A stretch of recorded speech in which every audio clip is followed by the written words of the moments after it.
Have a radical plan for the Greens. They say rents across the nation need to be frozen for 2 years. That's because of the fact that wages at the moment are not keeping pace with inflation. Joining me is Greens member for Griffith, Max Chandler-Mather. Thanks very much for your time. So 2-year rental increase freeze. This is at the same time as mortgage rates, though, effectively will double. It's a big impost for any landlords. Would you assume that some will just leave the market? Because that's a big change in sort of their investment outcome.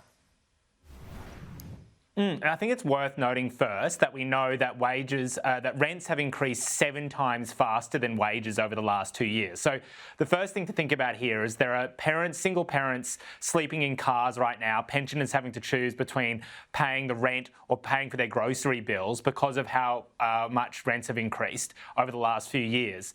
I think the second thing to say is that Nick McKim, our Treasury spokesperson, has already called on the Reserve Bank to pause interest rate rises to take a little bit of pressure off mortgage holders.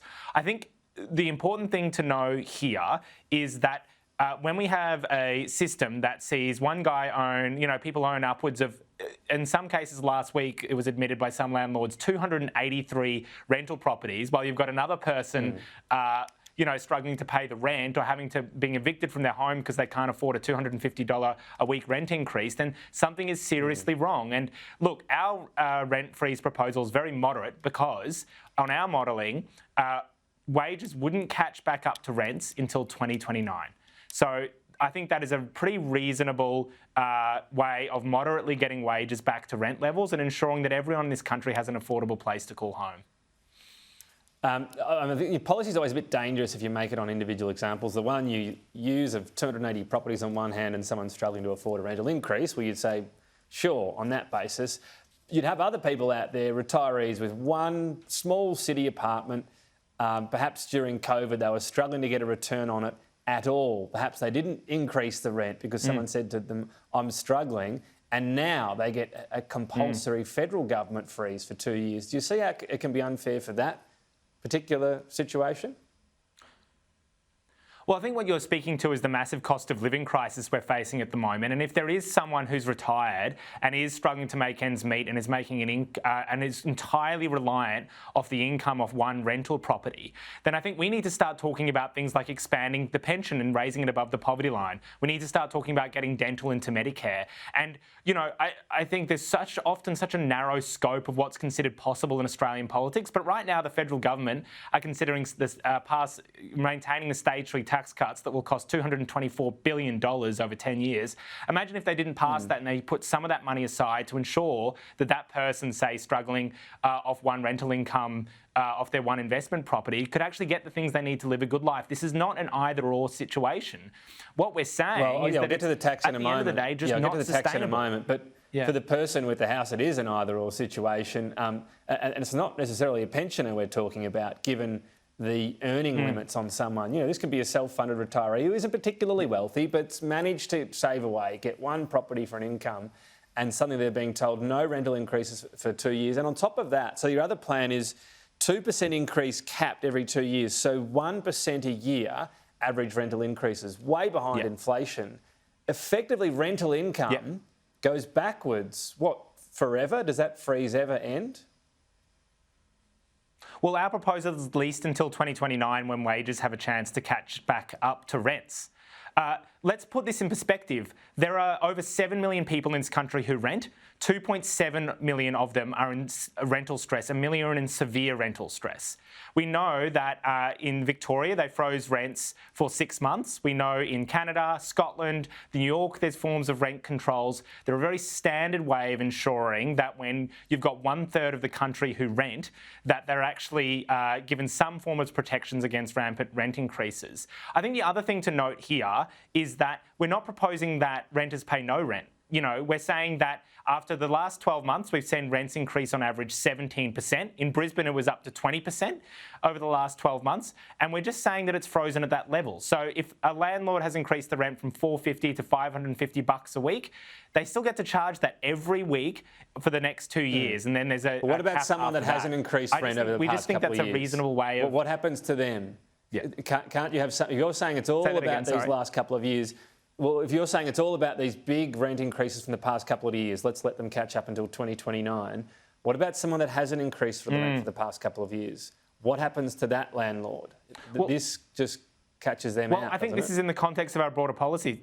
Say that again. Yeah, well, I mean, I think this is in the context of our broader policy suite as well. And again, that's good that they didn't increase the rent over the last couple of years. But again, I think this is a broader problem with our housing market at the moment, where often the system with negative gearing, capital gains, the way that the Commonwealth Bank, for instance, just recorded a $9 billion profit, is we can't have a housing system that's geared towards generating big incomes for people.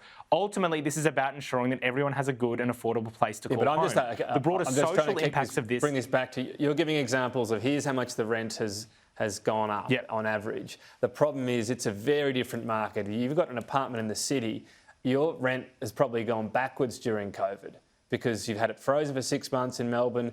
And then guess what? The apartment's probably been empty for a period because everybody left the city for that amount. So I'm just saying this is a one-size-fits-all policy when the market's been so different depending on where you've been living.